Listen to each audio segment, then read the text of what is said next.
الباب الثاني، باب دوم، في الاعذار المبیحة للفطر والمفطرات الصائم و فيه مسائل. درباره عذرهایی که برای انسان جایز میگردد روزه‌اش را بخورد و چیزهایی که روزه را میشکنند المسألة الاولى، مسئله اول، الاعذار المبیحة للفطر في رمضان، عذرهایی که برای انسان جایز میگردد روزه اش را بخورد در ماه شریف رمضان.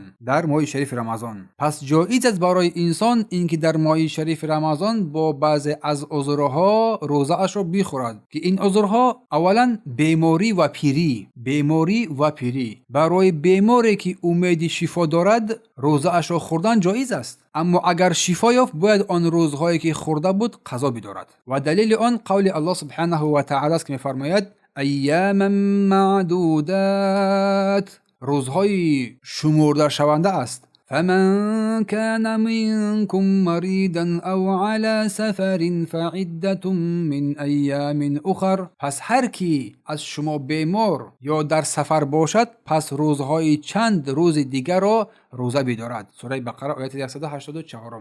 و نیز الله میفرماید فمن شهد منكم الشهر فليصم، اگر کسی از شما ماه رمضان دریافت پس روزه بدارد. و من کان مریضا او علی سفر فعدة من ایام اخر، اما کسی که بیمار باشد یا در سفر باشد پس روزهای دیگری را از غیر رمضان روزه بدارد، قضا بدارد. سوره بقره آیه 185. پس بیماری که به آن روزه گرفتن دشوار میگردد عذر به حساب می رود، اما بیماری که امید شفا ندارد، قسمت دوم، بیماری که امید شفا ندارد یا شخصی که از روزه گرفتن کاملا برای جایز نیست، یا شخصی که روزه گرفتن کاملا برای جایز است، یعنی که توانایی روزه گرفتن را دارد، اگر توانایی روزه گرفتن دارد پس روزه می‌دارد. اما بیماری که امید شفا ندارد، مثل بیماری قند باشد یا بیماری دیگری که وای دائم نیاز بر نوشیدن آب یا یگام چیزهای داروهایی دارد، پس برای وای جایز میگردد که روزه‌اش را بخورد. یا شخصی که روزه گرفتن کاملا نمیتواند، و مثل شخص پیر، هم روزه نمیگیرد، هم روزه نمیدارد، برای واجب نیست در این هنگام، بلکه برای هر روزی که روزه‌اش را میخورد یک مسکین را خوراک میدهد. یکم بیماری که شفا ندارد نمیتونه روزه بدارد. دوم شخصی که سن سالش رفته است، اینها دیگر قضایی ندارند، بلکه اینها با جای هر یک مسکین، با جای هر یک روزی که میخورند یک مسکین را طعام میدهند. امام بخاری رحمه الله تعالی میگوید اما شیخ الکبیر اذا لم یطیق صیام، اما شخص سن سال رفته، شخص پیر که نمیتواند روزه بگیرد پس بر وی دیگر فرض نیست روزه گرفتن. انس رضی الله عنه بعد از آنه که به سن سال پیر رسیده بودند دیگر روزه نمیداشتند. 1-2 سالی که بود هر روزی که آنها روزه نمیداشتند، 1-2 سال آخری روزه گرفتن نتوانستند، پس هر مسکینی را طعام دادند. و ابن عباس رضی الله عنهما درباره شخص پیر و زن پیرانسال که نمیتوانند روزه بدارند گفتند که پس برای هر روز یک مسکینی را طعام بدهند. روایت بخاری تحت رقم 4505 در کتاب روزه. پس مقدار خوراکی که برای هر روزی که انسان باید یک مسکینی را طعام بدهد بیمار و شخص پیرانسال نصف ساعت است. نصف ساعت تقریبا 1 کیلو 200 گرم بگیم طعام محترمی که در بین مردم هست از آن میدهند. بارک الله فیکم. اما اگر بیمار روزه بگیرد روزه‌اش درست و صحیح میگردد و از او پذیرفته میشود. یا کسی که شخص کلانسال است میتواند روزه بدارد. دوم سفر، اگر انسان در سفر باشد، در مسافرت باشد، برای وی هم روزه خوردن جایز است، یعنی روزه را نگرفتن برای جایز و روا باشد. و دلیل آن قول الله سبحانه و تعالی که فرمود فمن كان منكم مريضا او على سفر فعدة من ایام اخر، اگر هر کسی که در سفر باشد یا بیمار باشد پس روزهای دیگری از ماه رمضان روزه بدارد. سوره بقره 184. و قول الله سبحانه و تعالی فمن شهد منكم الشهر فليصم، اگر کسی از شما ماه رمضان دریافت پس روزه بدارد. و من كان مريضا او على سفر فعدة من ایام اخر، کسی بیمار باشد یا در سفر باشد پس روزهای دیگری از ماه را روزه بدارد. و رسول الله صلی الله علیه و سلم با کسی که درباره روزه در سفر پرسید فرمود این شئت فصوم، اگر که بخواهی روزه بدار، و این شئت فافطر، اگر بخواهی روزه را بخور. در سفر، روایت بخاری تحت رقم 1943. و پیامبر صلی الله علیه و سلم در مکه بودن، هنگامی که در سفر بودن، در آن روزایی که در آنجا قرار داشتن روزه نگرفتند، افطار کردند و به مردم امر کردند که افطار نمایید، روزه را بخورید. روایت بخاری تحت رقم 1944. پس افطار کردن در سفر جایز است که در آن نمازها قصر خوانده شود. تقریبا 80 کیلومتر را در بر میگیرد مسافه سفر. اما اگر سفر معصیت و گناه باشد، سفر باشد که انسان برای نداشتن روزه خودش را فریب میدهد اصلا، یا که سفر برای گناه و معصیت باشد، در این حالت برای وی جایز نیست که روزه را بخورد. اگر مسافر روزه بگیرد، روزه اش درست و صحیح میگردد، چون که انس رضی الله عنه روایت می‌نماید که کنا نسافر مع النبی، ما با همراهی پیامبر در سفر میبرآمدیم صلی الله علیه و سلم، فلم یعب الصائم علی المفطر، شخصی که روزه می‌داشت، شخصی که روزه می‌خورد، وی را عیب نمیگفت، وی را معلومات نمیکرد، و افطار کننده با روزه‌دار این چیز ایراد نمیگرفت و او را معلومات نمیکرد. روایت بخاری و مسلم. اما با شرطی که روزه گرفتن در سفر با او دشواری نآورد. روزه گرفتن در سفر بر او دشواری نآورد. اگر روزه گرفتن بر او دشواری آورد یا که سبب ضرر رساندن او باشد، برای وی لازم میگردد که روزه را بخورد، یعنی که روزه نگیرد. برای او بهتر است که روزه نگیرد و افطار کند. و الله سبحانه و تعالی دوناتر است. زیرا پیامبر صلی الله علیه و سلم در سفر مرد را دیدند که از شدت گرمی برایش سایه پرتافته بودند. در بالای وی جمع شدند، مردم وی را سایگی کردند. پیامبر صلی الله علیه و سلم فرمود: لیس من البر الصیام فی السفر، از نیکویی نیست، از خوبی و نیکویی نیست که انسان در سفر روزه بدارد. روایت بخاری و مسلم. قسمت سوم از مردم، از قسمتی که روزه گرفتن برای آنها جایز و روا نیست، قطعا زنهایی که در حالت حیض و نفاس قرار میگیرند. زنی که در حالت حیض و نفاس قرار دارد، بر آنها قطعا روزه داشتن درست نیست و بلکه حرام است.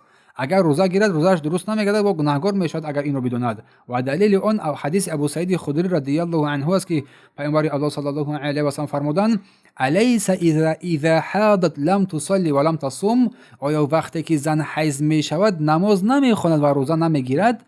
فذلك من نقصان دینی. گفتم بله گفتم این از کم بودن دین اوست. روایت بخاری تحت رقم 304. و قضا، اما قضا بر زنها بعد رمضان واجب میگردد، چون که عایشه رضی الله عنها گفتند که ان الله وضع عن المسافر شطر صلاتی، به درستی که الله بر مسافران یک قسمت از نماز را کوتاه کرده، قسمت از نماز برای مسافران کوتاه کرد.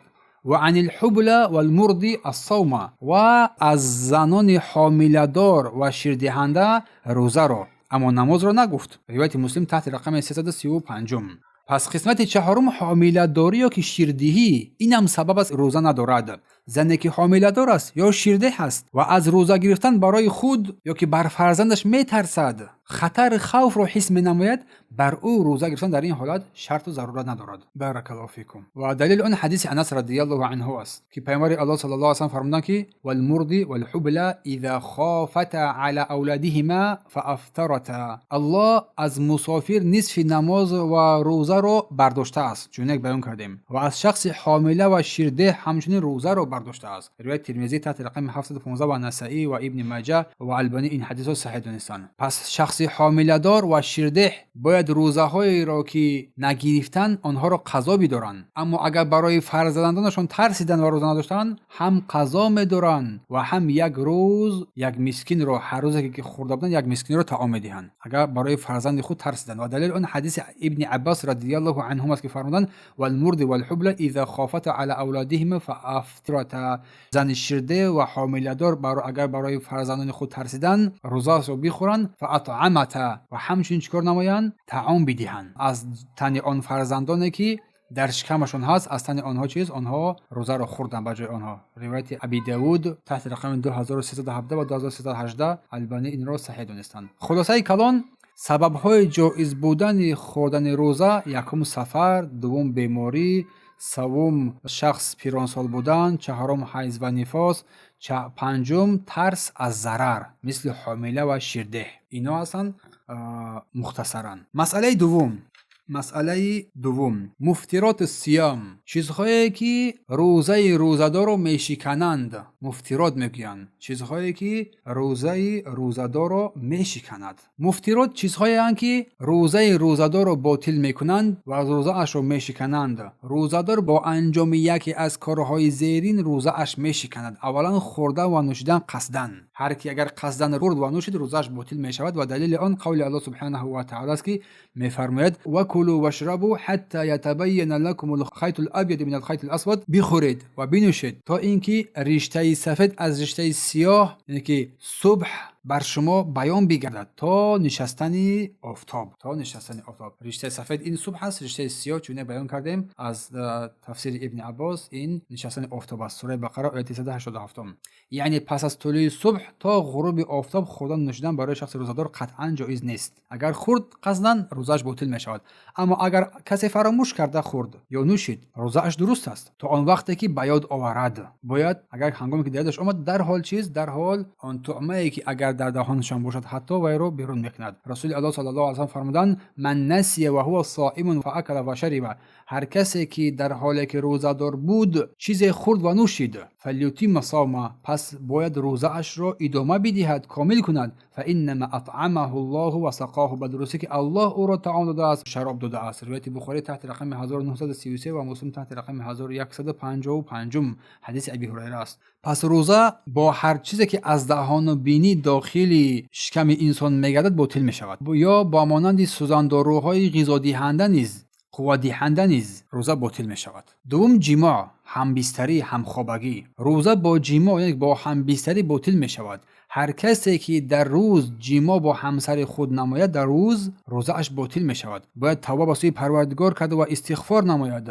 روزه آن روز را حتما بعد رمضان قضا می دارد و همچنین کفاره آن را که برگردنش واجب است ادا می نماید. کفاره آن اولا آزاد نمودن یک غلام یک برده است. اگر نتواند قادر این نباشد، نه که برده را آزاد کردن نتواند، 2 ماه پی در پی روزه می دارد. 2 ماه پی در پی روزه می دارد. اگر توان این را هم ندارد پس 60 مسکین را طعام می دهد. این کفاره آن کسی که در روز روشن در ماه رمضان با همسر خود جماع میکند. این واسه بر رمضان است و دلیل آن حدیث ابی هریره رضی الله عنه است که مرد نزد پیامبر صلی الله علیه و سلم اومد و گفت ای رسول الله من هلاک شدم ای رسول الله. فرمود چی شد؟ تو را چی شده است؟ گفت با همسرم در حالی که روزدار بودن هم بستری کردم در روز روشن.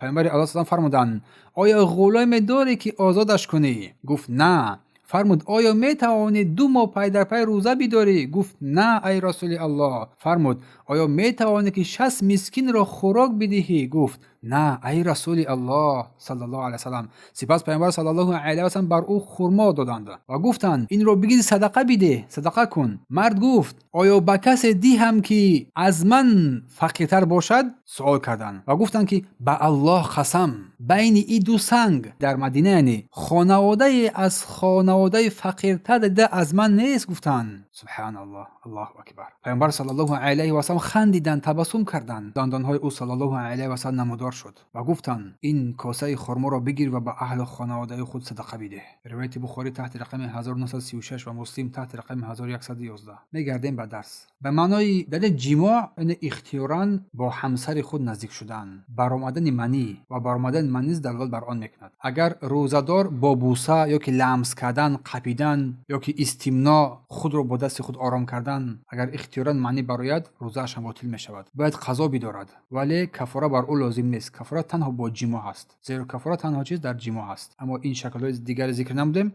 بوسه کردن یا که لمس کردن یا که با استمناء با خود را با دست خود آرام کردن، این موارد کفاره را واجب نمیگرداند اما روزه‌اش باطل می شود. اما اگر روزدار در خواب احتلام شود یا بیمار شود که منیش برآید، روزه‌اش باطل نمی شود، زیرا این اختیاری است، با اختیار خود برآمده است، نه با قصد چیزی. این قسمت دوم. قسمت سوم از چیزهایی که روزه را باطل می‌کند قی کردن، قصدن قی نمودن، یعنی قصدن چیزی را از شکم با دهان برآوردن. اگر کسی اختیاراً قی کند روزه‌اش باطل نمی شود. پیامبر الله فرمودند من ذرعه قیع فلیس علیه قضا. هر کسی که اختیاراً قی کرد، اختیار قی او برآمد، قضای بر او نیست. و من استقاء عمدا فلیقضی، اما کسی که قصداً قی کرد پس قضا می‌دارد. گفتن روایت ابو داود تحت رقم 2080 و ترمذی 720 و نسائی 1676. چهارم حجامه، خونگیری کردن، یکی از سبب‌های شکستن روزه است. یعنی خون گرفتن از بدن. اگر روزدار حجامه کند روزش باطل می شود. پیامبر الله فرمودند افطر الحاجم و المحجوم، حجامه کننده و حجامه گیرنده هر دو روزهشون رو بخورند، چون روزهشون شکسته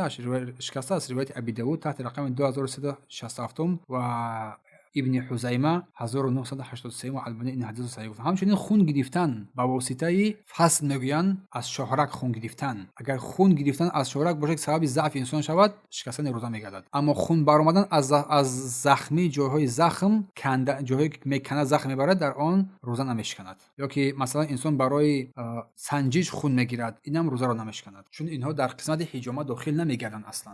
و پنجم از شکننده های روزه برآمدن خون حیض و نفاس. هر زن اگر که خون دید، حیض و نفاس شد، روزش باطل می شود. برای قضا لازم می گردد بعد رمضان، چون پیامبر الله صلی الله علیه و سلم فرمودند الیس اذا حاد لم تصلی ولم تصوم، آیا هنگامی که زنها حیض می‌بینند آنها روزه نمی‌دارند و نماز نمی‌خوانند؟ گفتم بله. روایت بخاری تحت رقم 304. و ششم نیت افطار کردن. هر کسی که پیش از وقت افطار نیت افطار کردن روزه را کند، روزش باطل می شود. روزه‌دار هستی، نیت می‌کنی که من رو می‌خورم، قصد خوردن روزه رو کردی، روزت باطل می شود، حتی اگر چیزی هم نخوری. چون ما در بالا گفتیم که نیت رکن از رکنهای چی است؟ روزه است. اگر انسان قصد خوردن نیت کرد، اگر چیزی نخورده باشد، روزش باطل می شود. هفتم ریده، از دین برآمدن. ریده که از دین برآمدن، مرتد شدن، اینم سبب باطل شدن عبادت های بنده می گردد. و دلیل اون قول الله سبحانه و تعالی می فرماید لئن اشرکت لیحبطن عملک، اگر شرک آوری البته که عمل های تو حبطه می گردد، نابود می گردد. سوره زمر آیه 65. پس